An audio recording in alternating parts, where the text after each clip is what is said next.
Hello, friends. Welcome back to another episode of I'll Call You Right Back podcast with me, your host. My name is Chad Medved, and this is my podcast. Appreciate you being here this week. If you are a new listener, I'd like to take a second to tell you a little bit about I'll Call You Right Back and the show that I built 8 years ago. So I'm sure with the magnitude of my guest this week, we are going to garner some new listeners, and I would be remiss not to kind of expand on what I'll Call You Right Back podcast is and the message that I am trying to deliver to everyone listening. So, as someone who really loves Pittsburgh, I started to notice the places that I would frequent around the city. You know, whether it be your Trace Brewings, whether it be your Bodega Film Labs, or your Dianoia's Eateries, any of these places that really add to the value of our city and the places that we love, I started to think about the stories behind them, and I started to become hyper curious about how these people made these incredible places happen. And it would be odd for me to know who these owners are and accost them in the middle of the street and bug them for, an hour and a half about, every ins and out of the business that they built. So I wanted to create a medium where I could invite people into my environment and interview them about their life's work. And 8 years ago, I started doing this, and I've been doing it pretty regularly ever since. I've had the opportunity to sit down with over 300 different entrepreneurs, creatives, business owners, all sorts of people throughout Pittsburgh who add to the soul that we all love, the soul of the city that we all love. It's an incredible city that we live in, and people are adding to it every single day. And my goal is to go out there and find the people that are, doing these things and, creating these places that I just really, truly love. And in that, I've had opportunities to sit down with all sorts of different people. I mentioned Trace Brewing, and I mentioned, Dianoia's, but I also sit down with, more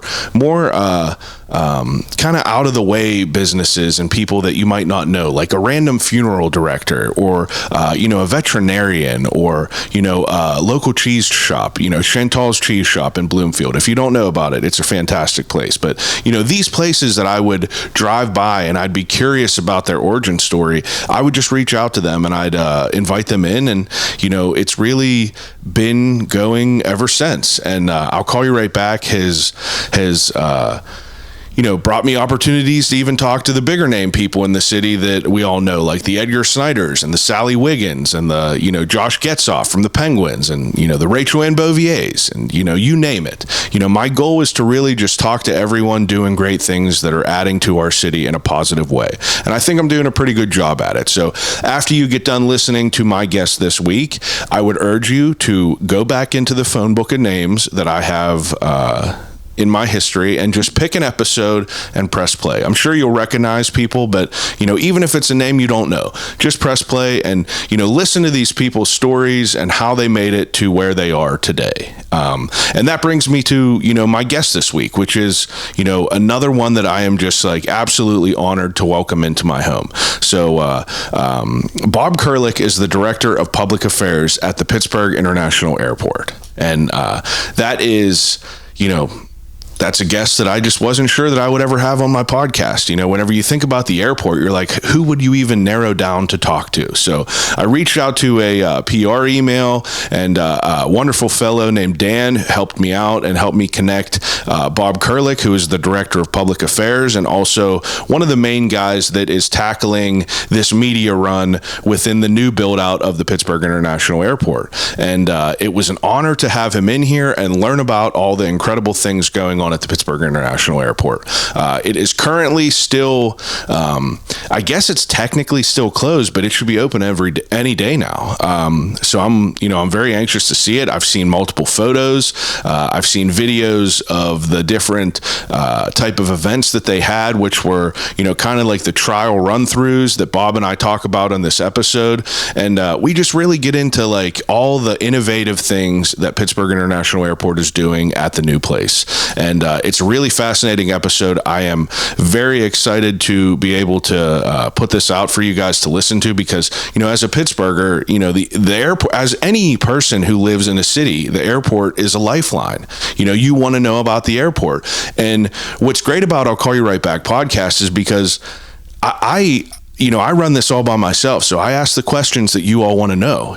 Why are the TSA lines long? Why is that happening? I know that is probably at the top of the list for everyone. So, I knew that those are the questions that you need to ask. And, the answers that Bob give are so interesting to hear, and it makes you see things from a completely different perspective. And it makes me pretty excited for everything that is new, that is coming with the new build out.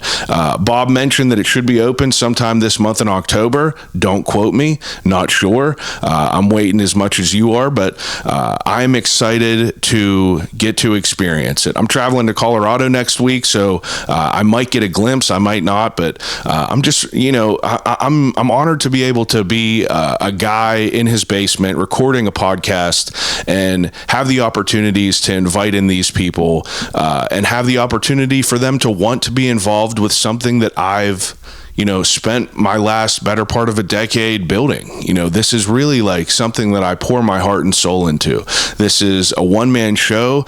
I find guests, I record the episodes, I edit, I promote, I run the social media. This is all me. So this is really a passion project. So if you made it this far listening, thank you very much. And anyone who's listening, I really appreciate you taking some time. Again, last time, if you want to follow me on any social media, you could look at I'll Call You Right Back podcast. You could find all these video episodes on YouTube. I would love a subscribe if you could do that. If you'd like to leave a review, that's also, highly recommended. 5 stars, please. But, enjoy the conversations with Bob and enjoy learning about something that's going to add to our city for many years. So without further ado, episode 309 of I'll Call You Right Back podcast with Bob Kerlik of the Pittsburgh International Airport. I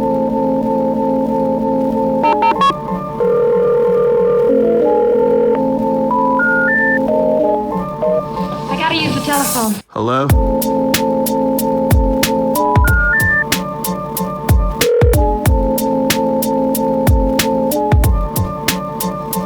Telephone. I'll call you right back.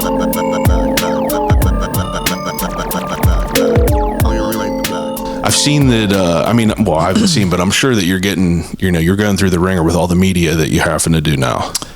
Tons of media, yes. And so we're very aggressive too in pitching out stuff all the time. So local, national, trade, we do it all. So yeah, and particularly with the new terminal opening, right? We have a lot of stories that we're pitching out, but then also all the reactive stories, right? That stuff that's happening. And then we have all the stuff that's non-terminal related too, right? So I was just getting a call about Air Canada. People were going on strike, Air Canada flight attendants. And so I was getting some media calls about impacts, what that would mean for us. Yeah. So I'm sure you're just dealing with everything, just trying to put out all the fires. Right.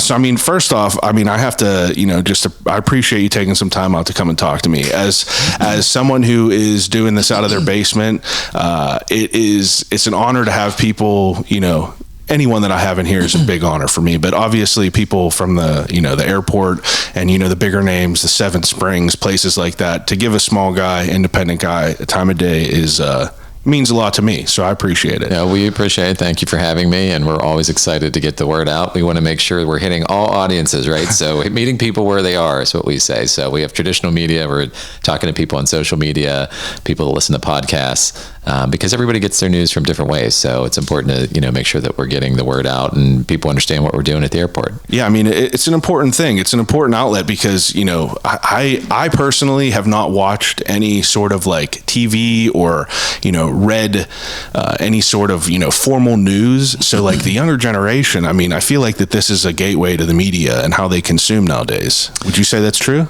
I think that's true. I think you have, I think it all depends on, people where they are, right? At what point they have what's going on in their lives, right? How different people get their news from different ways. It's definitely age appropriate in some ways, right? Older folks are definitely drawn towards more traditional media. Younger folks tend to see a lot more things on social media. But I think things like podcasts, kind of cuts both ways, because you have, a lot of older folks too listen to that type of thing, and so do younger people. So I think it all depends on the topics and what people's interests are too. Yeah, absolutely. Definitely. I agree with that. So, I mean, with your media coverage that you're trying to do, is it more than just Pittsburgh? Because it's a big hub, I would assume, right? Yeah. So we want to make sure that we're hitting, first of all, we want to make sure that we're covering all local media, right? Because, our audience are passengers. But, Pittsburgh International Airport, over the last 10 years, we've really seen a rebirth, not only in our passenger traffic, but a lot of the projects that we have going on that we can get into, things that we're focusing on energy with the microgrid that we have completely powering our airport. We have a child care center at the airport now. We have workforce development programs where we're partnering with companies with programs to come out and use the terminal project as a training ground for construction trades. And so we're pushing a lot of these programs and industry-leading things that we're doing, to national media, and we've been very successful in getting pickups. We've just had a story in the New York Times a couple months ago when there was a big when there was a fire outside of London Heathrow Airport. And it shut down London Heathrow and affected flights around the world, really, because there was an electrical fire at a substation, not at the airport, but an electrical substation nearby, and that it really knocked out power to Heathrow. And so the New York Times was interested, so we were pitching out stories saying that wouldn't have happened in Pittsburgh because we are powered 100% by our own microgrid. So we're fueled by, we got 5 natural gas generators and as well as 10,000 solar panels that power everything on the campus. So we are connected to the grid, the traditional grid, as a backup. So if something happens with the microgrid, we're connected to Duquesne Light, right, for the backup. But if something happens with Duquesne Light power feed, we're operating on our own. And that's what happened. Duquesne Light had a similar fire at a nearby substation. No impact at the airport at all because we were operating on our microgrid. So there's a lot of things that we do that get national media attention. And then, of course, we've done a lot around some of the international flights that we have. We have British Airways and we have Iceland Air that have been successful here at the airport, and we've done a lot of work with those airlines to promote those flights. So we've done marketing activations in the UK. We've had delegations go to the UK and to Iceland. So we're constantly pitching national trade and even international media. Yeah, now that you say all that makes a lot of sense. I assume that there would be other places that, people are coming into to travel out of Pittsburgh. But that's interesting about the microgrid. I never really thought about that. Is that unique for airports? We are, as far as we know, we are the only one in the world that is 100% powered on site by a microgrid. So there were some other airports that are partially powered by microgrids. So just, I believe JFK, I want to say in the last couple of years, announced that one of their concourses or terminals is powered by a microgrid, but not the entire airport. So we have natural gas that is drilled for on airport property. That gas is then used to go in the natural gas generators that fuel the airport, and then as well as the 10,000 solar panels that we have that are above a capped landfill that really couldn't be used for anything else. So, and we generate, for anybody that knows electricity, we generate 23 megawatts of power for that. And the airport at peak capacity, I think, is around 13, 14 megawatts, and the rest of it is sold back to the grid after that. Wow. That is pretty impressive. And it was built at no cost to the airport. So it was built in conjunction with People's Natural Gas. They built it out. They run it along with a company called, it escapes me, I'll think of it in a second, but who built the solar portion of it. And we work with them. They operate it. They run it. We buy the electricity from them. They sell the excess electricity back to the grid. And so we just get the electric bill. And by the way, we're saving money on it. It's cheaper for us. We're saving about $1 million a year in utility costs. So for us, it's the resiliency and the cost savings, which are huge. Wow. That's pretty cool. That's cool to hear about. Right on. Cool. So took off. Yes, and we've gotten a ton of press around it. That actually it opened in. We've been on it since 2021. So construction was going on all through COVID on that microgrid with the natural gas plants, and we've been on. Let's see, where are we at? 2, 3, 4, 5. We've been on it 4 years. Yeah, that's interesting. I was just going to ask. Is that something new compared to like the old building? So that was a new development. It was, yes. And so really, if you think about the story of the airport, Before we take off into all that, first of all, when did the airport open? This current airport? Yeah. 1992, October 1st, 1992. What was, where were people flying out of before that? I was 2 years old, so forgive me, I don't remember. So so prior to this terminal, which opened in 1992, there was the Greater Pittsburgh International Airport, which was along Business 376. And so that terminal operated from 1952 or 1953 until 1992. And that original terminal, what is the size comparison from the original one to the current one? From the old 1952 terminal? Yeah, from the 1952 one to the one before the new terminal. So let me back up even before that. So the original airport for this region was Allegheny County Airport in West Mifflin. Yeah. So that opened September 11th, 1931, I believe. And so that served as the region's airport up until they built the Greater Pitt out in Finley and Moon areas in the 50s. And so we've been getting bigger, right? So you had the number of passengers who were flying out of Allegheny County Airport. That was the early days of aviation. Then they moved out to western area of Allegheny County and built Greater Pitt. And so at that time, US Air was, you had Allegheny Airlines, and they were in their infancy and growing up. So they basically needed more space. So they built the current terminal as basically a mega connecting hub for US Airways. So we went, the current facility, for people that aren't familiar with it, we have a landside and an airside terminal that are connected a half mile by an underground train. So they're half mile apart. You go in, you have the first landside terminal where you check in, you have the security checkpoint, baggage claim, etc. You get on the plane, you get on the train, you go a half mile to airside, and that's where the gates are, a lot of concessions. That's where you get on your flight. And so, and we can talk more about the hub, but basically it was at that time when this current facility opened, it was built as a connecting hub for the connecting passenger for all those US Airways passengers. Wow. That's pretty incredible. Is the new now size comparison from the hub that was to the new one? What's the size comparison to that? The new one that will be opening this fall. Yeah. So we're actually we're going to have less gates because we don't need all the gates that we had. So when the current facility was built, it had about 100 gates. And then after US Airways dehubbed Pittsburgh in around 2004, we used probably around 40-ish gates a day, let's say. So we didn't need all that. So the airlines are paying for all that space that's not needed. So when we took a look at the long-term planning of the airport through our master planning and looking into the future, you could say, all right, look, this is a 30-year-old building, essentially, that is in major need of capital investment, right? It hasn't had a lot of investment over the years. So the question was, do we spend several $100 million just fixing up what we have that really isn't meeting the needs of the market today? And we can talk a little bit more about that as we move forward. But because everything is geared for the connecting passenger. Or do we kind of start new and build it for the Pittsburgh passenger, what we call the origin and destination passenger, the people that are beginning and ending their journey in Pittsburgh. Let's build it for that and build it for the airline operations that support that rather than the connecting passenger. And so we decided that it was better and the airlines decided that they wanted to move forward with the new terminal because they're the ones who are paying for this, right? No public, no local tax dollars are going into this project. And so they agreed that it was better because we were going to save money on O&M costs. We're going to make a better passenger experience. We're going to cut the time from curb to gate in half for people that are going. We're going from 8 miles of bag belt to 3. We're going to have a better security checkpoint experience. It's going to be much faster. Because at the time when the 1992 terminal opened, right, when I say it was geared for the connecting passenger, US Airways was a mega hub here at the time.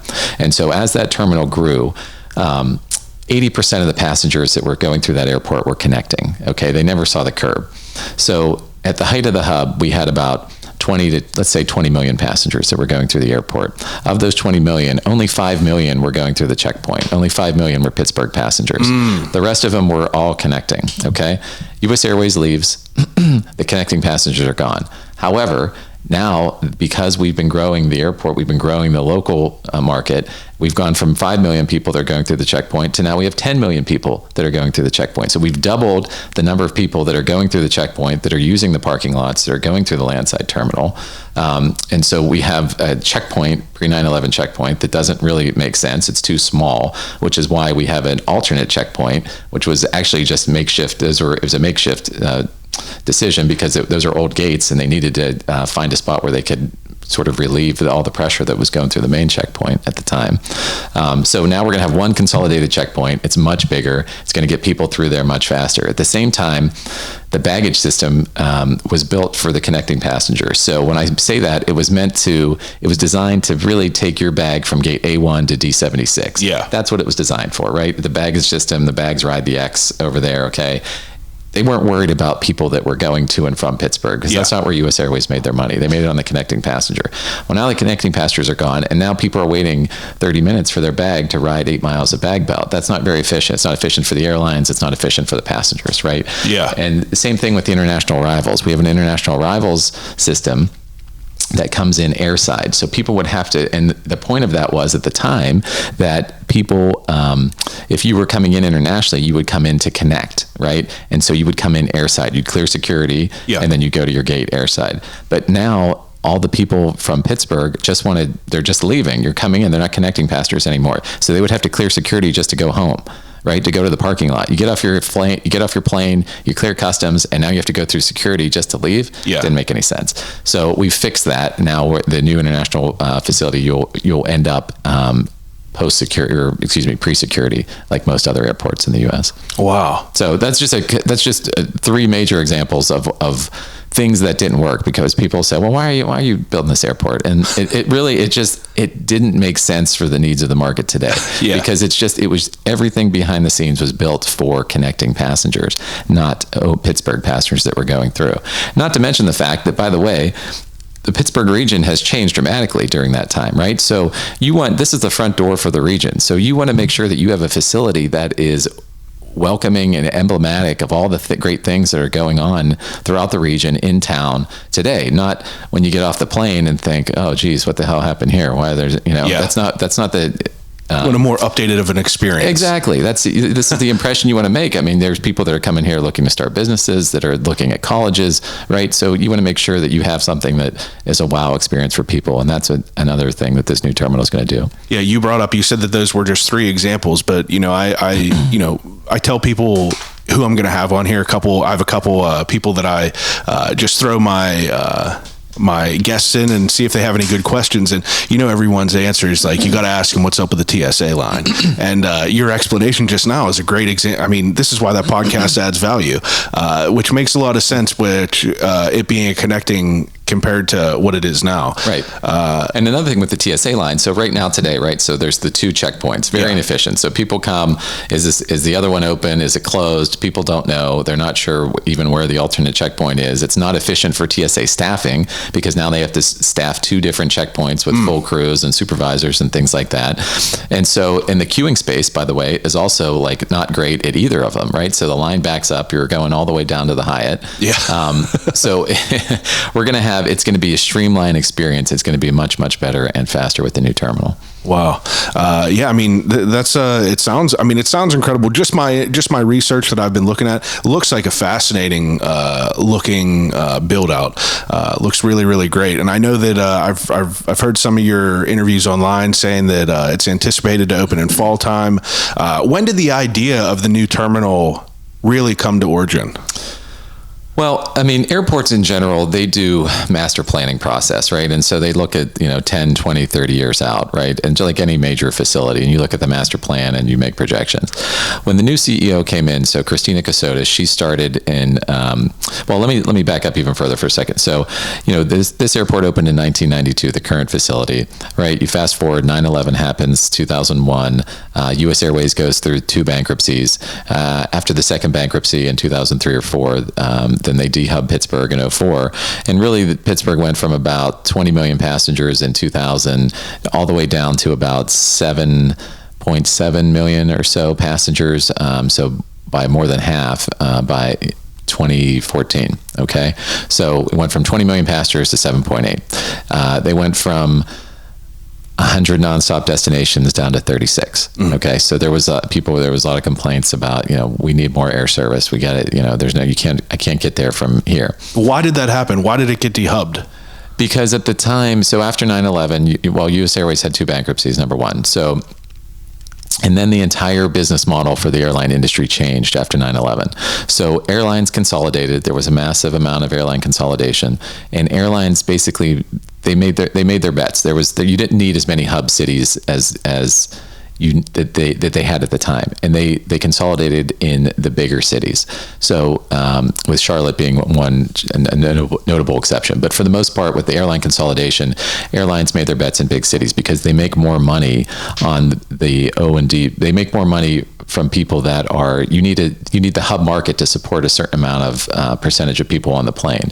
And so if you have a bigger population center and you have more people in your hub market that are filling seats, then the airlines are making more money. I'm not explaining this fantastically well, but but that's the way you want to. So it's beneficial. After the market changed, it was beneficial for them to make their bets in the bigger cities. Yeah, that makes sense. And so Pittsburgh was not the only city that got dehubbed. So Pittsburgh was the first biggest one at the time, but since then a lot of mid-sized, particularly middle of the country cities lost hubs. Pittsburgh, Cleveland, St. Louis, Memphis, Cincinnati, right? You can go down the list.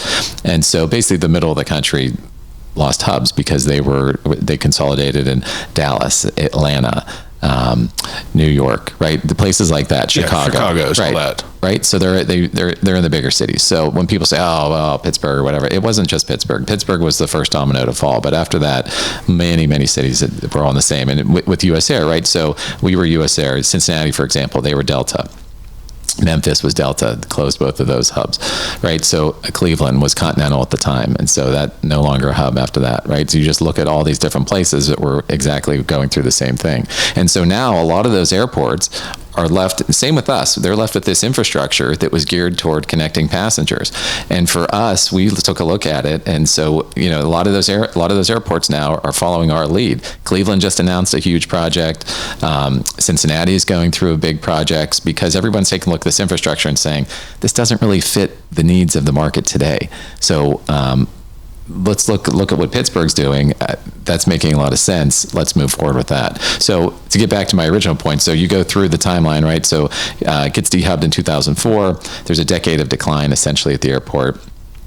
Airport Authority Board and then County Executive Rich Fitzgerald, they bring in they do a national CEO search. They bring in Christina Cassotis, who started at the beginning, January of 2015. She brings a lot of fresh ideas and also one important idea because everyone's saying, well, let's get the hub back. And she came in right away and look, the hub is not the future. If an airline, if conditions change, great. We'll pursue it. We could do something. But for the most part, she drove a stake in the heart of the hub, the idea of getting it back. But that's not a bad thing. She said, we can be a great O&D airport. We can be a great origin and destination airport like Boston, like San Diego, right? You don't have to have the connecting passengers to have good air service for your market. So we've gone, since then, in the last 10 years, we've seen a decade of increases. So we've gone from about 7.7 million passengers up to 10 million passengers, approximately where we're at today. We've gone from 36 to 62 nonstop destinations, and we've doubled the number of airlines that we have. At the time, we had about 7. Now we're up to about 15 different airlines, including British Airways, which is serving London, and Iceland Air, which is serving Reykjavik and connecting into Europe for people. So, we did all these things. We made the air service portfolio grow, and then it was time to look at the infrastructure and the facilities. Yeah, and update it, make sure, right. Kind of build out for what we have nowadays. That's interesting to hear about. Like, I feel like often you don't really get to hear why everything is going on behind the scenes. But, as someone who, is a traveler in the airport, it's interesting to hear, kind of why the updates are. So, like, when does the first idea for that new terminal come to, So when back to that question. So when the new CEO started in 2015, she took a look at the VP of planning at that time, Richard Bellotti, who was a friend of mine, and he brought in he brought in the options, and basically it was just, the long term was just basically fix up what we have. That was one of the, and she said, well, where are the other options? She said, well, we weren't really weren't really allowed to have other options. This is the only thing. And she said, no.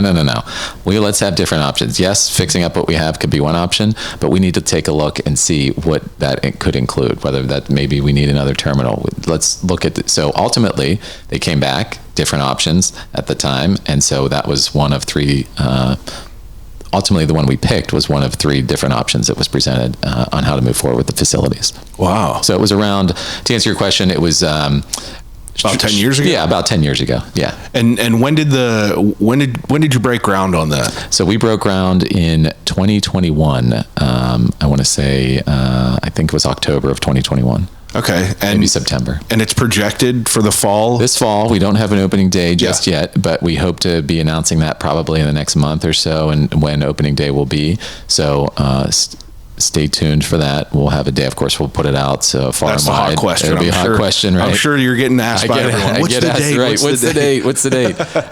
And so, construction, of course, we want to make sure that everything is... Yeah, you want to execute it right rather than cut the corners. Right. So we're aiming for fall. We're on track for fall. A lot of the major stuff, of course, is all done. The roof, if you've seen the pictures, you have the undulating roof, which represents looks beautiful. Yeah, it's great. Represents the rolling hills of Western Pennsylvania, the wood-like ceiling, the tree columns, which are actually made of steel. That's steel beams, but made to look like tree columns. So you get that representative of Western PA forests. Just a very, very cool architecture that was designed by an architect out of Spain named Luis Vidal. Along with Gensler is another architecture company. They had a joint venture that worked on this. But yeah, to answer your question, yes, fall. Fall. It's exciting. I'm sure it's crazy right now. I was just out there this morning, in fact. So we were out there with a media outlet that was taking some pictures for a feature story that they're doing. So yes, we're out there all the time. But yeah, you got thousands of workers that have worked on the project and continue to do work to finish it up as we get down the home stretch here. So, I mean, is the hub that is the terminal that everyone has been using, is that still going to be used? So, good question. So if you think about when I was explaining what we have today, you have the landside terminal, the pre-security terminal, and you have the airside terminal, and we're connected by a train, right? Yeah. So what we're doing is we are building a brand new landside pre-security terminal right up against the airside terminal. So the train will go away, and when you go through the security checkpoint in the new terminal, you'll basically walk into the center core of the existing airside facility. All right. So does that make sense? So we've connected them. They were half mile apart. Now they're connected. The new terminal's right up against it. Wow. So, and that's going to, obviously so the airlines don't have to tug bags a half mile back and forth. You don't have to worry about the train, which costs $5 million a year to run and operate. And so, it's going to be a much smoother experience for people. But so with that, we are also renovating the gate areas, right, with the airside facility. So we got the new terminal, we're renovating the existing airside facility, and the existing landside terminal, that will no longer be in use. So that will cease to be part of the airport operations after the new terminal opens. And we're talking to developers about it right now to see if anybody's interested in doing anything with it, either in the short term or the long term. And if there's no interest, eventually it would probably be raised. That makes sense. It's probably an interesting thing to try to hash out all these details with everything, but I know that it comes with a lot. So a random question that might seem a little bit random, but someone mentioned the parking. I saw one of the interviews that you did about the parking garage that you have there. Will this be the first garage on the grounds? No. So there's a parking garage that's connected to the existing landside terminal today. Okay. We have built a brand new, much larger parking garage that's connected to the new terminal. So we will continue to we'll have a larger and better tech forward parking garage, new one that's connected to the new terminal, right? So we have the parking garage today. We'll have a much bigger parking garage with more covered parking. And also, but the technology will be when you get to each of the floors in the new garage, there'll be electronic signs that'll say, 10 empty spots on this floor. And then when you look down the row, right, there'll be lights above all the spots. And if they're red, you'll know it's taken. If you see any green ones, then you'll know that you can go down that row and there'll be ones that are open. So yes, brand new garage, although we did have an existing garage. Yeah. looking online, like you see some of the complaints that people have had, and like people were like, why isn't there more parking garages in the airport? And it raised a question. Like, it's curious. Like, what was the thought process behind just the big parking lots and just like the one garage? The reason that the garage today fills up and is not big enough is because U.S. Airways, again, was worried about the connecting passenger. They weren't worried about the Pittsburgh passengers. Yeah. That's not where they were making their money at the time. 80% of their business was connecting people, okay? They didn't care about the people that were coming and going in the parking garage. They weren't worried about that. That's why it's so small. That's why we have hardly enough covered parking. I mean, it sells out in the wintertime. People want to have covered parking. They didn't care about Pittsburgh passengers coming to and from at the time. So now we are going to have a much larger parking garage with 3 times the amount of covered parking. Didn't you say there's like 30,000 spots or? Well, not that many in the garage. So the garage, we will have, the public park, because the rental cars, of course, park in there too. Oh, yeah. So we'll have about 3,300 spots. 33,000. 3,300 spots in the garage for people to park, which will be great. And then we have a new surface lot right next to the new garage next to the new terminal. So the way parking will work, the existing lots today that are long-term parking, economy, and extended, basically the furthest out lots that exist today, those will all stay. They will be combined into one giant, what we call shuttle lot, and those lots will all be served by shuttle. It will be shuttle service only. You won't be able to walk from those far out lots because remember, we built the new terminal a half mile away now. So we've got new shuttle buses, fully revamped. They're going to have all the bells and whistles. There's going to be FIDs in there, which is flight information displays. You'll be able to see that your flight times, things like that. So those existing lots, which are going to be served by shuttle, those stay. And then the new lots, they'll be close in that you can walk from next to the new garage are also going to be there. Wow. A lot goes into it, a lot behind the scenes. What do you think the biggest complaint was before the construction of the new terminal? About the existing terminal? Yeah, about the existing terminal. The security wait times and the time it took in the baggage. I mean, we got a lot of complaints about people wondering why the baggage system was so slow in this terminal. So I think that, and also the getting through the security checkpoint. And I think both of those things have been addressed, obviously, with the new terminal. And I think people are going to have a much, much better experience getting through. Yeah, it's interesting. Now, as far as, getting back to, how long have you been with the airport? I've been with the airport about a little over 10 years. And I mean, before this, I saw that you went to school for journalism. I was a newspaper reporter for the Pittsburgh Tribune-Review for about 12 years prior to taking this PR job at the airport. And what did you write? What did you write about? I covered my 12 years at the Trib. I covered a lot of different things. So I started out in sports, believe it or not. I thought I wanted to be a sports writer until I didn't like necessarily working nights and weekends all the time and covering high school games for a year or so. Kind of got old a little bit. So then I switched to news. So I started out covering North Hills area, and then I moved in. Then I was a general assignment reporter, and then for the longest time my beat was for 7 years I covered the courthouse. So I was the courts reporter. So I was in the Allegheny County Courthouse. Covered DA's office, sheriff's office, covered all the murder trials, all types of stuff like that. It was a lot of fun. I enjoyed that beat. And then I got off of that beat and I was in the newsroom and I was sort of GA for a while. And then I became the transportation reporter for my last 2 years at the Trib, which is kind of how I ended up getting the airport job, because I was covering the airport for the last couple of years of my job at the Trib. So I became very familiar with how the airport worked, all the operations. And then when the PR job opened at the airport, I got a call and said, "Are you interested in this?" And one thing led to another, and here I am. Yeah. And your role up there is Director of Public Relations? Yes, Director of Public Affairs, yes. Public Affairs, sorry about that. So, I mean, like your day-to-day, what's the day-to-day for you at your work? It's always different, right? So we have, but of course we have a lot of we know that's the stories that we want to make sure that, there's proactive and reactive, right?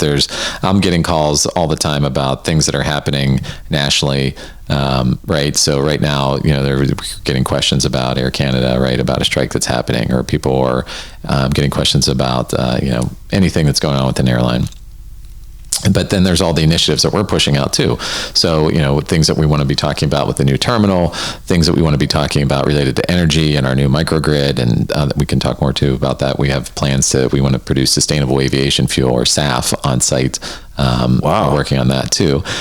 So stories around that, things we're doing around workforce development, childcare, things like that. So for me, I would say it's a mix of, answering making sure we're fielding all the calls and inquiries of what's coming in, but also make sure we're telling the stories of all the good things that we want to make sure that we're pushing out too. And then of course, part of it's involving, we have people that work specifically on internal communications, but obviously, we work very closely with that, making sure our staff and contractors are also up to date on everything that's going on. So, but in addition to that, I've done tons of speech writing for our executives and our CEO over the years. We've launched what we call a brand journalism news site. So we have people that may be familiar with Blue Sky, which is our online news website, Blue Sky Pitt, blueskypit.com. And so we post all of our stories, and we write it. The idea is that you're writing your news in a journalistic way. So it's not just necessarily PR press releases or things like that. We write them in a journalistic way, so people are, it's more interesting. And then we post it on the website, and then we send out a newsletter every Tuesday with a roundup of the stories for the week.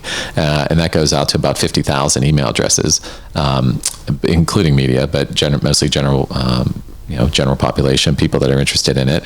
And so we've been doing that since 2018, and we launched that. So we've been very proud of that and grown that over the years as well. So we have Blue Sky, media, speech writing, issues management, I'll say, right? Anything that comes in. So there's a lot of different things that cross my desk. Have you always been interested in journalism? Yeah, I was a journalism major. I went to Duquesne University. I wrote for my high school newspaper. Shout out to Greenville, PA. I went to Greenville High School. But I worked for my high school paper. I worked for my hometown newspaper called the Greenville Record-Argus at the time. Where do you think that comes from, though? What got you interested in journalism? I don't know. My dad always had. My dad was in business, but we had newspapers around the house all the time. So I was constantly reading the sports section in the Post-Gazette, the Press when it was still there, right? Local news, things like that. So I was just always interested in reading the paper, sports, because that's what I was interested in at the time. And I don't know, I just got interested in it. And I was good at writing, so that was another thing. So going through school, like coming out of high school, getting ready for a career, what was like your hopes and dreams of what you wanted to do? I'd probably be a sports writer, right? A sports columnist at the time. I thought maybe that was what I wanted to do, or maybe get into broadcasting or something like that.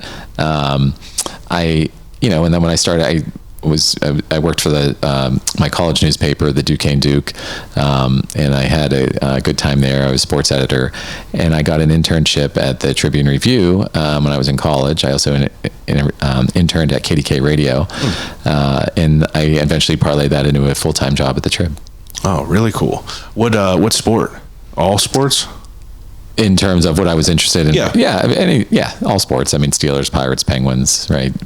Things like that. Yeah, it makes sense. And, since you've been at the airport, you brought up the power grid. I didn't know anything about that from my research. That's pretty fascinating to me. How do you tackle something like that?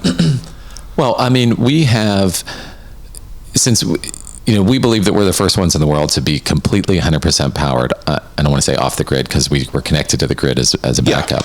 But we have gotten a lot of press around that, particularly around a lot of the energy, not just aviation trade publications, but energy trade publications, right, that are very interested in that. And it keeps coming up again and again. There was a fire at Atlanta Airport in 2017 that people may remember that knocked out flights at that airport for days. And so that, Atlanta, one of the busiest airports in the world, the LAX had power issues. So it cropped, and of course the Heathrow issue that we talked about, it crops up from time to time.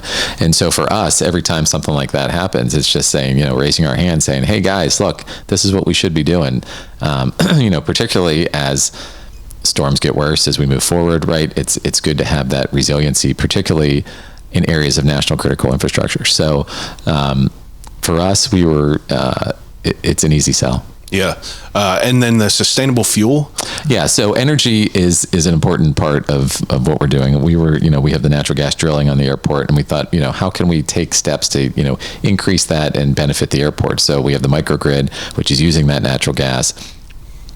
But we also want to be able to produce sustainable aviation fuel. And for people that don't know, sustainable aviation fuel, or SAF, is basically, it cuts down on emissions, right? So I don't have the numbers in front of me, but by more than half, or way more than half. So, and airlines particularly European airlines, are on the hook to cut their emissions as they move forward into the future, right? So they want all the airlines are looking to try to cut emissions, and so they want to be able to use this sustainable aviation fuel, or SAF, which is made from, there's a couple different ways you can make it. Alcohol to jet technology is one, so you can make it from ethanol and things like that and help power the airplanes. There's ways that you can do it through natural gas, right? And so we have all this infrastructure in place. We have access to ethanol, right? We're close to the Midwest. We already have natural gas on site, and so we have infrastructure. We have pipelines. We have barges. We're close to rail. So we think that if we can make this on site, we could ship it out. Yes, we could power the planes that are coming in and out of Pittsburgh International Airport. They can refuel SAF here, but we could also use it to ship to airports throughout the Northeast. So for us, it's a huge play, and SAF is not produced anywhere on site on airport in the U.S.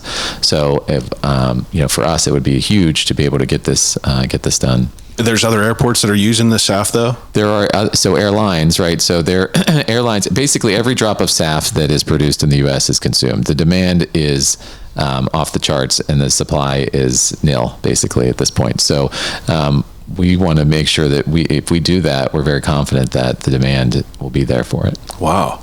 I mean, that's pretty crazy to think about. The power grid is fascinating to me, to know that there's not, another one that's out there that's doing it. It's pretty cool to hear about. And since we've done it, we've had other airlines, right, that have come up. So particularly Houston, other airports and airlines that have toured it. So Southwest was very interested in it. They came up and toured the microgrid. How big is it? It's not that big. I mean, so it's 5 natural gas generators. Yeah. And so it takes up, I don't know, an acre. Okay, that's it. It's for the power plant, for the natural gas generators. So you're probably, maybe a couple acres, let's say. So for the natural gas generators that are on there, and then the solar panels, they take. So we have about 10,000 solar panels, I want to say, on maybe 9 acres of land, something like that. So and that's the capped landfill.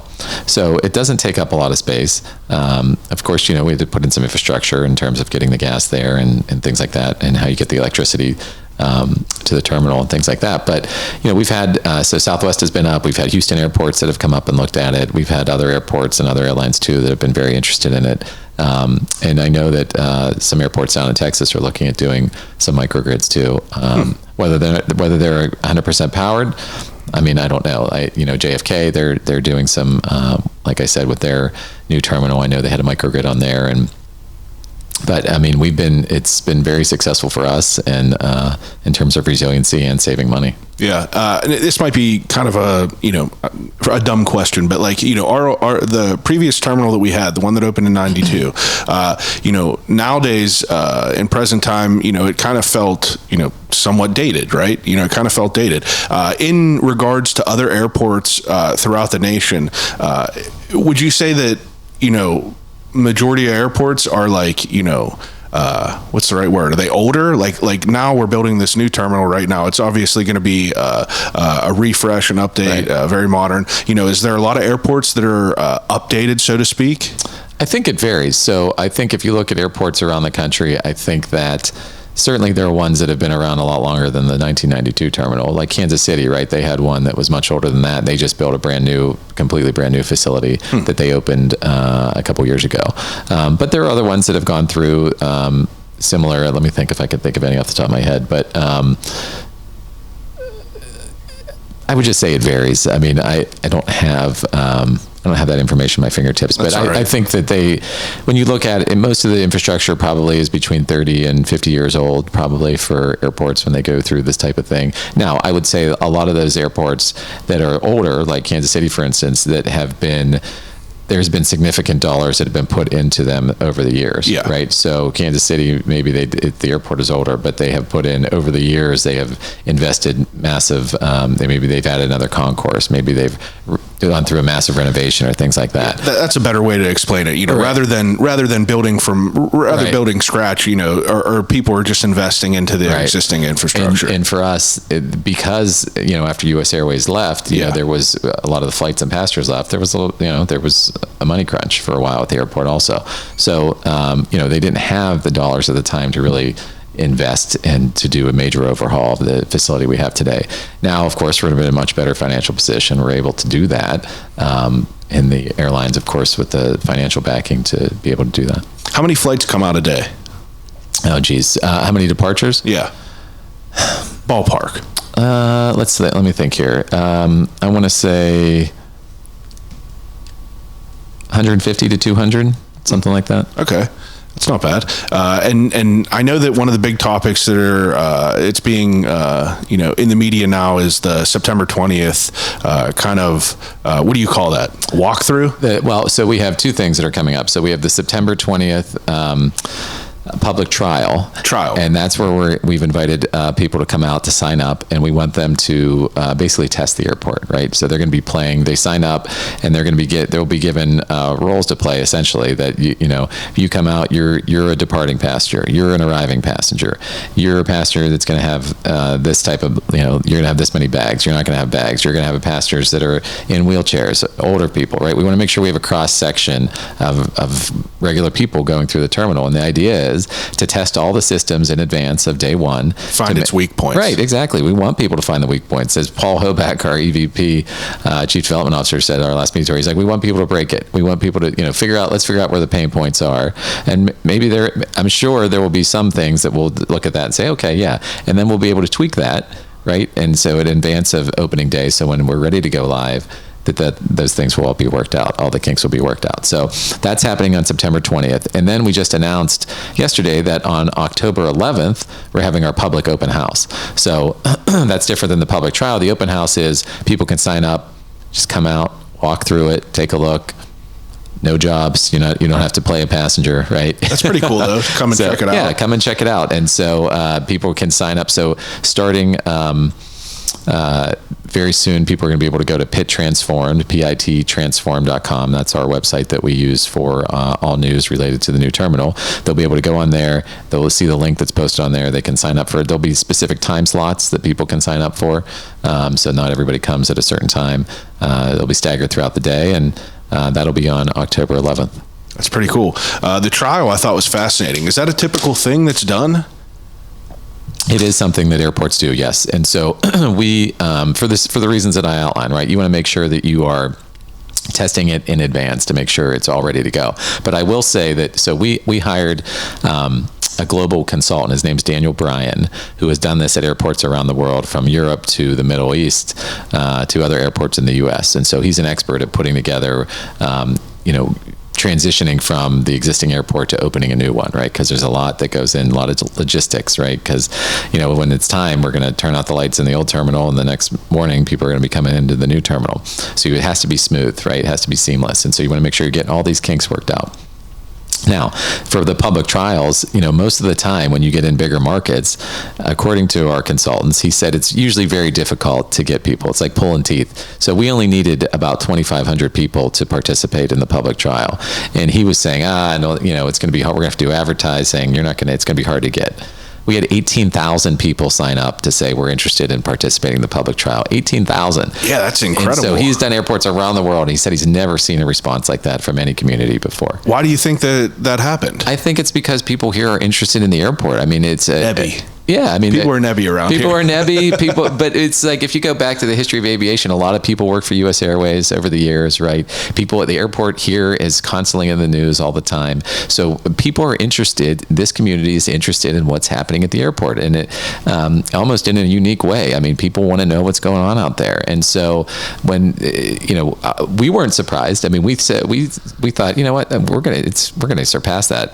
Now I was a little surprised we got 18,000. Yeah, that's incredible. incredible. I didn't expect right? you to say that. I mean, that's more than the Pirates pool on a Saturday night, right?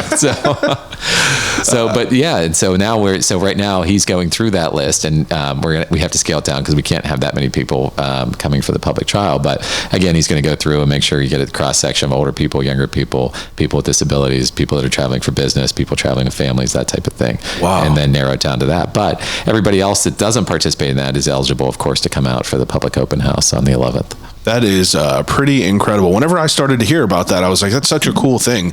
I heard about it randomly. I think it was on the Blue Skies. My boss at work was like, look at all this. It's cool that they're doing something like this. And I just never heard anything like that. But it makes a lot of sense to be able to try and break the system rather than it happening on the opening day. Right.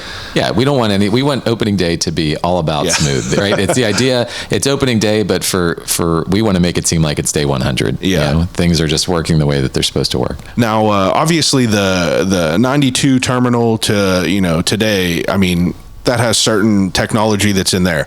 with the new terminals that you're opening like this, is there an update on technology with things that are, I mean, I would assume, right? Dumb question. Of course. But, you implement that into the new terminal? Oh, yeah. I mean, that was a part of the design, and not only the technology for today, but of course being able to adapt to the technology in the future. So the 92 terminal, if you think about it, right, it was constructed in the late 80s, so it's really 1980s technology with the 92 terminal. And some of that stuff, the baggage system, for instance, I mean, you're holding it together with chicken wire and duct tape at some point, right? Yeah. With a lot of that stuff, and analog systems and things that are old. So yes, of course, everything with the new terminal has the latest and greatest technology. It's designed to be that way. I'll just give you an example. We have we're one of a few airports in the country that implemented, this is part of the TSA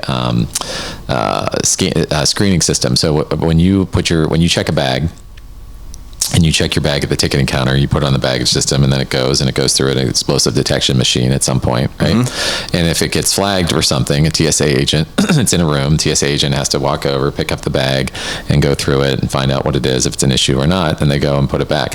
And so we have a room, actually, where bags that are flagged, when they go through the machine, it goes in the special room, and there are robots that, like, basically carts, right? And the bag goes on this robot cart, drives over to the TSA agent who's sitting at the table. TSA agent goes to the bag, makes sure it's okay, puts it back on the robot cart. The robot cart drives over back to the baggage system, dumps the bag on, and takes the new one, right? And so it's a very efficient system. So there's all these different robot carts they're doing this, and we're one of only, like, I think maybe 3 airports in the whole country that have this technology system, and it's run through, like, basically magnets on the floor, and the robotic carts are following those magnets. Basically to the TSA agents that are checking this stuff. So that's just one example, but it's really cool. I would say, a lot of people don't know, we started what we call our X-Bridge Innovation Program at the airport. And so we have people that run this program for us, that ACA employees, but basically we encourage and we work and contract with companies to test their latest and greatest tech things at the airport, to use the airport as a test bed for technology. So, for example, people that may Carnegie Robotics is a company in the Strip District, homegrown Pittsburgh company. They built autonomous floor scrubbers, self-driving floor scrubbers. And so they were testing, and so we invited them to test those at the airport. And so people may have seen the self-driving floor scrubbers around. They're around all the time. And then we ended up actually buying them, and we use them full-time now. Wow. But there's a ton of other companies that have come out that continue to, we've tested, there's a company called Autonomy that delivered drinks to people at the gate through, it was like a robotic cart, right? It would roll over, it would the door would open and there'd be water in there, right? Yeah. And you could order it. So there's lots of different things that are being tested there, that we some of them we incorporate in the terminal, some of them we don't. Some of them they go on to go to market, other times they don't. But it's basically the idea of incorporating all this the tech economy from Pittsburgh. We want to make sure that's represented at the airport through all the great things that are going on at CMU and Pitt and things like that. And so there's a lot of startups that are looking for real world testing grounds, and Pittsburgh Airport is one of those. That's fascinating. Didn't know anything about that. Another thing that I didn't know about that I thought was fascinating was the work program that you have going on up there. Yes. Can you talk a little bit more about that? Yeah. So we started what we call Pit to Work. And so we have a person on our staff who's in charge of workforce development.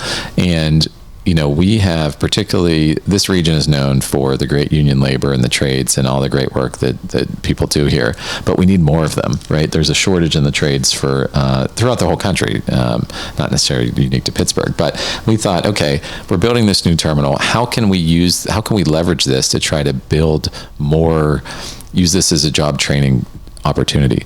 So we partnered with some different groups in the community. Partner for Work is one of them. They do job training throughout the region. We partner with them and another group called Introduction to the Construction Trades. And so they recruit people that, a lot of them are younger people, but sometimes it's people that are looking for a change of career, right? And so a lot of times it's folks that may be in dead end jobs or looking for a better career. So for instance, we had a couple people that joined it that were working at a convenience store, right, and trying to support their families on working on convenience store wages. And they got hooked up with our workforce development program. They go through, it's, I want to say, a 6-week training program where they get sort of construction certifications. They go through the basic training, and then they go on to being, so they'll have all that basic training involved, and then they'll go on to work for a union hall, right? They can go work for the laborers or the painters or the electricians or, the steel, the iron workers, or, people like that, right? That are building the new terminal. So as part of the training, they shadow some of the trades, that's the work that's going on in the terminal. And then they'll go, they get that experience, and then they can go and get hired by a union hall or construction company or things like that. So we've gone through what we call 6 cohorts or classes. There's been more than 100 people that have gone through the program, and some of which have gone on to be hired by unions or construction companies and things like that. Some of them are actually working on the project as full-time employees now. Wow. Yeah. That's incredible. How do people find out more about that? They can find out more through, if they Google Pit to Work, there's information about it on our website, on the Fly Pittsburgh website, which is flypittsburgh.com, and they can find out about it. And there's a whole landing page on our website about it there. Pretty fascinating. As a, just a regular civilian who's a traveler, it's interesting to hear about the airport being this like forward-thinking organization. That's it wasn't always that way, right? So. Yeah, but it's cool to hear that it's like coming around to the times, right? You have to kind of get ahead of the curve, right? Well, and that's part of our CEO's mantra, right? So we want to make sure that we are doing everything we can. We're pressing on all the levers to try to make this using all the assets of the airport for the benefit of the community. So energy, workforce development, infrastructure, air service, economic development, right? So we're doing all these different things to try to, it's all with the goal of doing everything we can to benefit the region, right? Because that's what we're here for. Mm-hmm. So we want to make sure that the people here, we're doing everything we can for economic development, job training, et cetera. Interesting. Offhand how many employees you have there? So for the airport, I work for the Airport Authority proper itself. So we have about 450 employees. However, at the airport itself, there's about 5,000 people that work at the airport. So if you think about it, there's all the airline workers, ground handlers, cargo operations, concessionaires, et cetera, right? Yeah. So we run the airport, but there's all the people that work at the airport too. Now, with the new terminal that's opening, did you have to increase the amount of employees, or was it, is it kind of like a change of hands? Right. So no, the number of people. So when we're going into the new terminal, right, there'll be different things. So obviously the baggage system will be different, right? But for the most part, no. I mean, we're going to have about the same amount of people that we have today. Very, very interesting. Is there, what else is like a topic that you get a lot of questions about? Well, I mean, besides the new terminal, I mean, everybody, of course, wants to know why we're doing it and when they're going to open and, everything that includes. And then the second thing we get asked about a lot, well, the energy stuff with the microgrid, but then about air service development and why can't we get a flight to X, right? Wherever you want to go, that's where people want to have a direct flight to. And so just explaining to people how that works. And so, we don't tell airlines where to fly when they come in, right? It's for us, it's a recruitment job to recruit an airline to say, we want you to fly to, let's say, London, right? So London was a huge get for us with British Airways. And that was a multi-year sales job working with British Airways and going to them and saying, look, This is the Pittsburgh market. This is Pittsburgh of today. This is why you're going to make money and have butts in seats. So for us, we're explaining to them why they're going to benefit, why they're going to make money by putting flights from Pittsburgh to London in that case, right? Yeah. No airline executive wakes up in the morning and says, gee, I wonder what Pittsburgh needs today, right? They wake up and say, how can I make money? And so for us, it's about showing them, hey, look at the market demand that we have here in Pittsburgh. So for us, a lot of people, the memo hasn't landed everywhere about the Renaissance and what today's Pittsburgh is, right? People in Europe and even people in different parts of the country, right, still think that there's steel mills in the middle of downtown Pittsburgh, right? That are, it's a smoky steel city and everybody's, laid off. And, it's like there's an outdated image of Pittsburgh. So for us, it's selling those airline executives on showing them, hey, look at what's happening in Pittsburgh today. Look at we still produce steel here, but we also have advanced manufacturing. We have eds and meds. We have this growing technology economy. We have all these great companies that are based here. So showing them, saying, oh, okay, yeah, I didn't know that about Pittsburgh. And we want to make sure that, so maybe it would be beneficial for me to put my flight in from Pittsburgh to London or Pittsburgh to Miami or Pittsburgh to Seattle, right? So for instance, another one. So we had, at the time the CEO came in, I don't think we had direct flights to San Francisco, right? We had them and then they left. And so it was so United has a hub in San Francisco. So it's about going to United, right? And you're saying, look at all the tech traffic that's going back and forth between Pittsburgh and San Francisco. Your flights are going to be full. Yeah. Let's do this. And then they say like, oh, okay, yeah, you're right. It makes sense because we're not competing. We're not just competing against Cincinnati and Cleveland, and we're competing against anywhere that airplane can fly. Yeah. Right. So for British Airways, for example, they can take that airplane and say, well, I'll just add another flight into JFK. And so we have to explain why it's better for them. No, it's better here. You're going to make more money here because you're going to have the butts and seats and look at all the great things that are happening here. Yeah. So you're relaying the data to, kind of let them know that, there's an opportunity here. Relaying the data, but bringing them here, going there, selling it, right? So bring them, all their executives, showing them what's going on in Pittsburgh. When you get them here, it's an easier sell.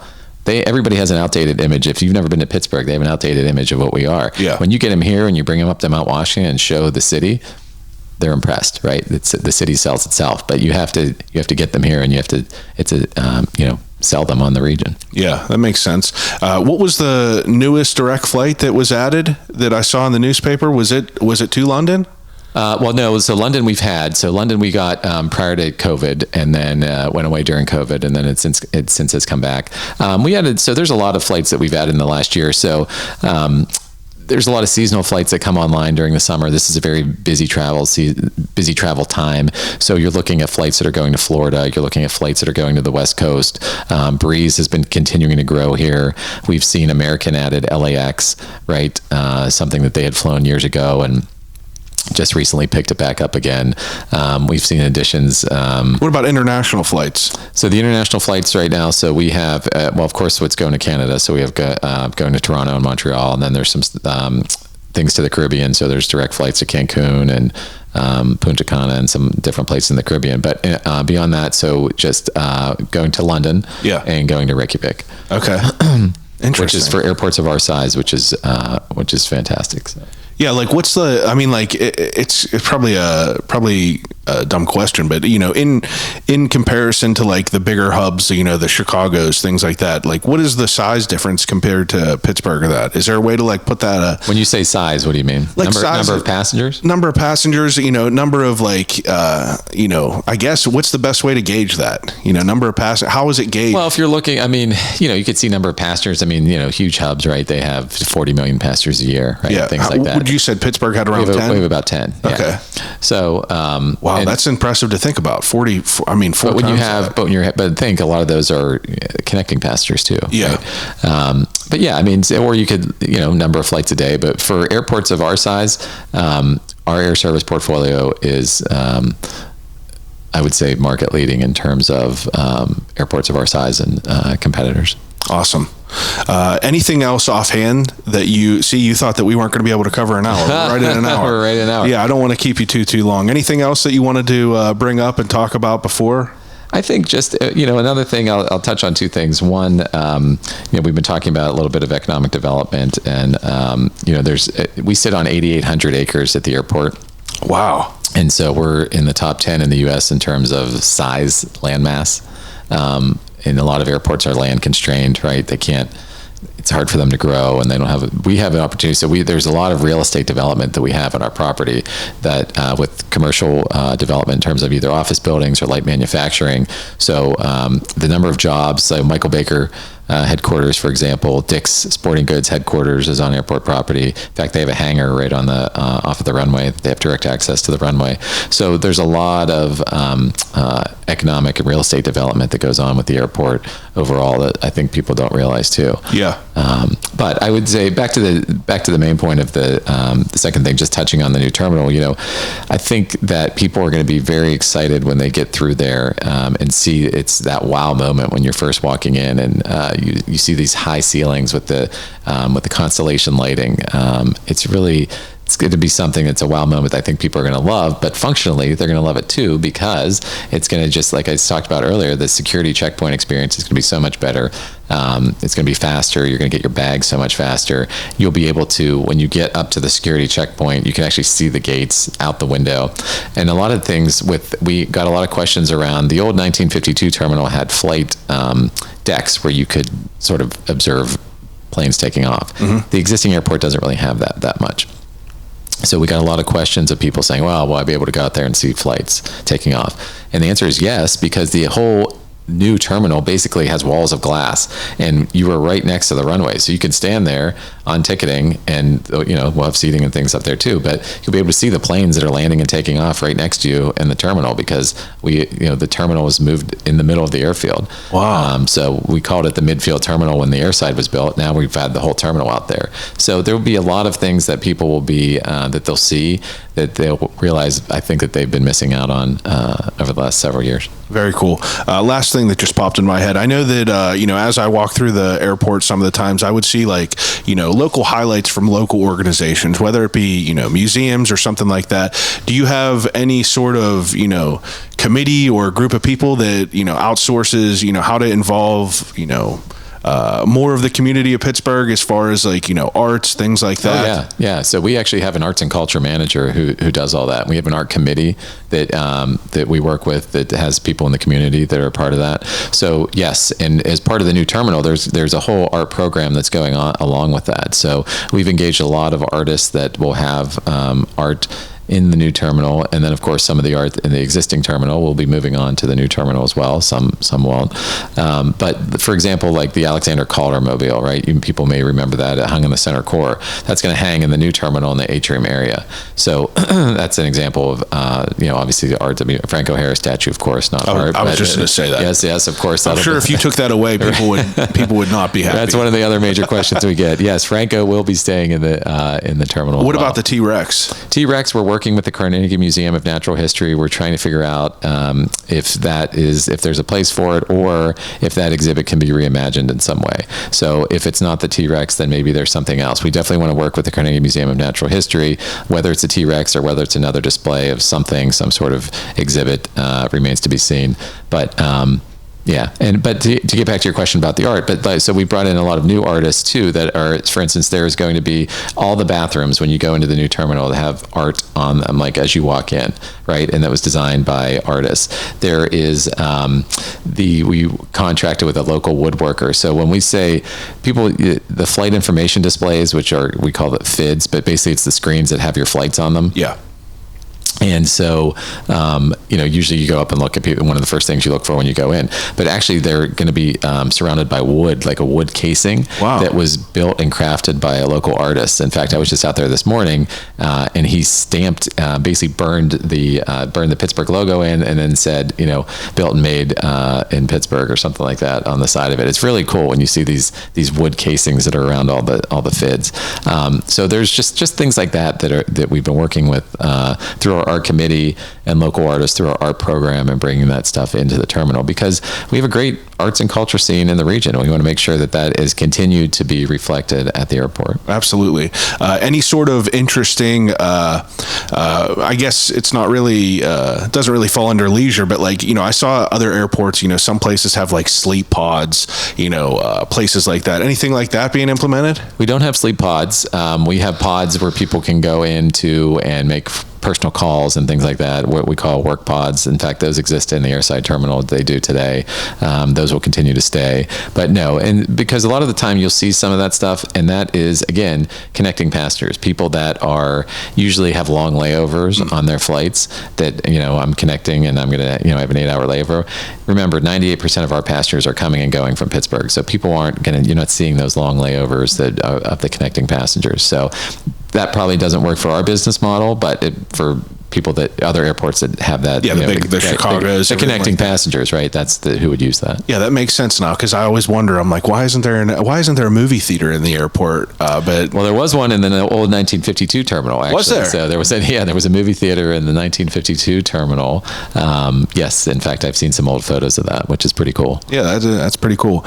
Anything else that you could think of off the top of your head before we get to the ending segment? I think the only other thing, with the design of the new airport too, there's been a heavy emphasis on what we call universal access, and the idea that not just people that have disabilities or have accessibility need special accessibility accommodations, but that the whole terminal can be accessed easily by everyone. So people, including people with disabilities that may need people that use wheelchairs or things like that, or people that have hidden disabilities, things like that. But the idea that the whole terminal through the design makes it easy for people to navigate. So when you come in, it's a very simple design concept. When you come in on the departures level, there's only one way to go, straight ahead. Ticket counters are on either side of you, checkpoints in front of you. That's it. Everybody on the top level is going that way, right? If you are a arriving passenger, you're on the different level. We separated the traffic, right? So when you're coming in, arriving people are going to be coming in on the level below. Now, of course, you can access them through escalators, but the main passenger traffic flow, you're not going to be crossing. Mitigates that sort of. Exactly. And so it's just a much easier experience for people. Just the FIDs that we've been talking about, right? Just as an example. So the FIDs today have a blue background, and people that are colorblind have a very hard time seeing them. We've learned, right? Wow. In fact, some people can't see them at all. So because the contrast isn't good enough. So with the new, we wanted to make sure we took things like that into account. So the new FIDs, right? Very high contrast, black and white, things like that. And by the way, we're incorporating more of Pittsburgh. All of our signage is black and gold. Right. Love it. Love right. It. So when you're seeing that, and of course our new logo, we just got through a branding exercise, black and gold. But making sure it's reflective of Pittsburgh, but the idea of universal access, making it easier for folks to get through, for everybody to get through. Yeah, and that's just good business. Absolutely fascinating to hear about. Just the FIDS boards. That's something that people that don't struggle with a disability like that don't even think about things like that. But that's incredible. Really, really awesome. Okay, so. Done with the airport. I do an ending segment with everyone on this podcast, so I got to force you to do it. Sure. It's an ending segment called Desert Island Questions. All right. So, Desert Island Questions, whenever I give each guest 3 categories to take with them on a desert island and use until they starve to death and die. So, let's say you're stuck on a desert island, you get a TV, and you get 3 DVDs. What are the 3 movies you would take with you on a desert island? Oh, geez. 3. Airplane, The Terminal. And what else? I get enough of that at work. 3 movies. What are my favorite movies? Geez. I like all kinds of different movies. So I would say I got to have, I don't know, probably a James Bond movie I'm going to take with me. I'd probably take some Tom Hanks movie, right? I'd like maybe something like... I don't know, Forrest Gump or Saving Private Ryan or something like that. Incredible. And then I might take a Star Trek fan, so I might take a Star Trek, maybe a Star Trek movie with me. Big Trekkie? I watch it. Yeah, I do. That's good. My brother worked through the entire collection of it all. It took him like 2 years, but get through it all. Yeah, went through it all. Okay, second category. Do you read it all? I do. Yeah. If you had to pick a book or 2. Well, right now I have young kids, right? 9 and 7. So I've been going through all my children's books, reading to them, Roald Dahl, all the things like that, right? BFG, Matilda, all my favorite books that Charlie and Chocolate Factory, things that I've been reading to them. But let's see, favorite books. I read a lot of nonfiction books, which can be boring. So I'm reading right now a book about World War II, Wine and War, it's called, and about when the Nazis invaded France and what the French did to protect their wineries and things like that. That's interesting. Maybe boring for some people, but I like history books, things like that. Okay. Maybe some of the David McCullough books. Those are good. Yeah. Okay, that makes sense. Third category is 3 CDs. 3 CDs. Yeah.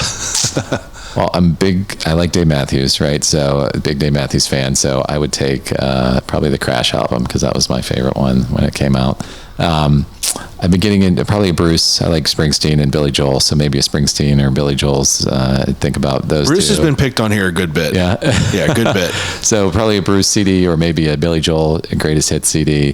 One group I've been listening a lot more to Nathaniel Rateliff lately. Oh, yeah. I like him a lot, so I would take him along too. Okay. Next question. And I saw him at the Peterson Center a couple months ago. He's great, by the way. Was it good? Yeah, very good. That's good. I was just going to say, what's the best concert you've ever been to? The most recent one, no. Well, I've seen Dave Matthews probably like 15 times, so I've always had a great time going to those. I've seen Tom Petty. I just saw Nathaniel Rateliff. I've seen Springsteen. What's the greatest one I went to? Probably one of the Dave concerts, like when I was in college at the height of his popularity, right in the early 2000s, late 90s. Yeah, I mean, I can only imagine the vibes. Oh wait, no, you know what? I take that back. I've been to I've been to New Orleans Jazz Fest. Oh, which was awesome, right? And they have 15 stages of every different music genre you can think of, and the concerts going on all day. Incredible. The time I went, Dave Matthews was one of the headliners, but Earth, Wind, so I had Dave Matthews over here, Earth, Wind and Fire was playing over here, Abbott Brothers were on the next stage, like all going on. It was fantastic. So I'll say New Orleans Jazz Fest. That's a good answer. Okay, third to last question is the death row meal. So you're about to get put to death. You get an appetizer. Sounds serious. Yeah, it's serious. The Undertaker bell. Appetizer, a main course, and a dessert. Okay. So appetizer, I'll go with steamed clams. Okay. I like seafood. I just got back from the beach, so I like oysters, clams, things like that. Good stuff. All right, main course. I'll go with filet. That's most picked on here for sure. Filet and lobster tail. Okay. What about dessert? Creme brulee. That's a good one too. Or sorbet, depending if they have good flavors. That's good. That's good. That's not really a chosen answer on here that much. Sorbet.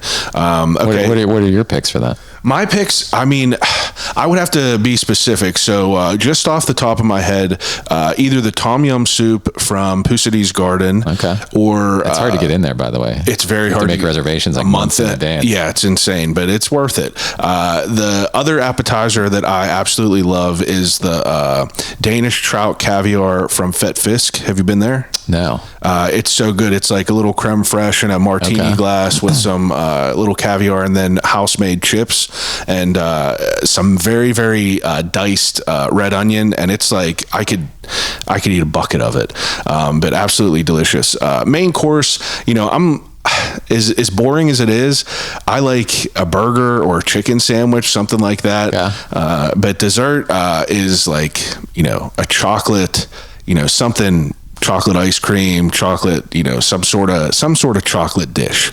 But that's pretty, people ask me I force everyone to answer these questions, and then someone once in a while will be like, "What about your choice?" And I'll be like, "I literally have no idea." You would think after 8 years I would have a quick answer, but no clue whatsoever. Well, what music would you take with you on the desert island? That's a good one. Music, I would say a compendium of all of, my dad bought this like box set of like old rock and roll. I can't remember what it was called, but it had, Stevie Ray Vaughan, Led Zeppelin, Jimi Hendrix. I would just need that right there. There's a local country music artist named Charles Wesley Godwin from Morgantown, who, he has a album called Family Ties that he put out a year or two ago now, that it's just, absolutely incredible. And I would say maybe a Tyler Childers compendium, if you're familiar with him. Yeah. Just a little bit. But that changes every day. Right. It changes whatever's on. I could take Biggie Smalls' Ready to Die. I could take Chiodo's All's Well That Ends Well. But, I like a lot of music, just a good variety. I was just jamming at Chris Cornell singing Patience on the way down here. So that was great. Chris Cornell, come on. I mean, that's always good.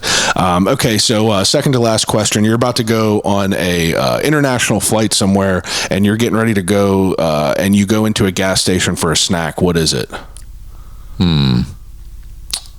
Beef jerky or cut fruit. That's good. Those are good answers. Beef jerky is it's one of the most chosen on here. But it has to be good jerky. Yeah. Yeah. Well, what's your go-to? If I see some sometimes they'll see like a local, if you have like a local butcher shop that's like selling their wares in the convenience store, then you know that stuff's good. Yep, 100%. Slim Jims, that's not for me. Yeah, I can't have a Slim Jim. My guy at work brought in a box the other day, and he like threw one on my desk, and it probably has been 15 years since I had one, and it was good, but I was like, this is absolutely terrible at the same time. Okay, last question. If you could have a conversation with anyone alive or dead, who would it be and why? And if you could forgo a loved one. Okay, so no loved ones, right? Okay. Dave Matthews. No, I've heard him. I've seen it. He's done interviews. I've seen him. Alive or dead? Who would I want to talk to? Geez, I don't know. Probably some important historical figure, right? Maybe like, I'll have to think about that. Who would you pick? Probably like Robin Williams or Richard Pryor. Okay. I'm a big, I grew up on their stuff, but anyone I would love Stephen King. I'm a big reader, and I've been trying to work through all of his works, but I just think it would be fascinating to sit down and talk with him. I just finished The Stand, longest book I ever read, 1,400 pages, and it's just absolutely mind-blowing that that guy could just like write in the depth that he is able to achieve. I could just picture every single detail of it all. I think I would pick, I don't know. I bet it depends on what I'm thinking about right now, but I don't know, Dwight Eisenhower or something. He can talk about what it was like to, It's a good answer. I've had people on here say, Neanderthal. I've had people say, I've had people say like, kind of more a negative choice just because you're like, they just want to sit down and have a conversation. Like, why did you do this? Right. You know what I mean? I read a lot about Rome, right? Books about Rome. And then particularly, so then I get like all these things about Rome from my Facebook feed, right? Yeah. So, I don't know. Something like that. It would be interesting. Right? Yeah. Yeah. I ask everyone, don't feel bad that you don't have like a concise answer. Everyone on here, that's why I don't really tell everyone. It would be beneficial for me to send an email that's like, hey, I'm going to ask you these questions. Have a good answer. Right. But you have to think about it. Yeah. Whenever I like bring it up to people, I just want what pops into people's heads. You should have saw Sally Wiggins sitting here trying to think of answers. She was like, I can't answer this. I was like, Sally, you got to answer this. But Bob, that's all I got for you. I appreciate you taking some time out of your busy day. It's a nice Friday. You get to go home, relax for the weekend.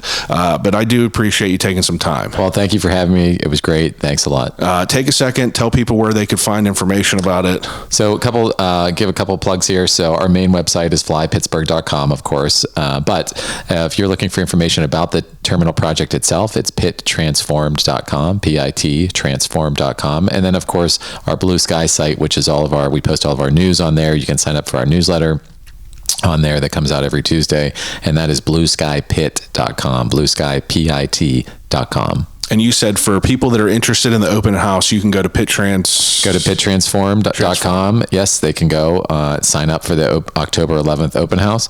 Please come and check it out. We want to get as many people through that building as we can in advance of it opening, so people are familiar with it, so they know where to go. So that way when people show up, they know what they're doing. I wish I was going to be here. I would have signed up for it. I'm going to be in Colorado seeing a show. Well, you're going to have to fly out then. Right? I know. I'll be there a day before, actually. Yes, that makes sense. All right. Well, I appreciate it. Thank you for your time. Everyone else that's listening, appreciate you as usual. Each and every week, we're back with another great guest doing great things for our city. Thank you for listening. Call you right back. There you go. All right. It was good. It was fun.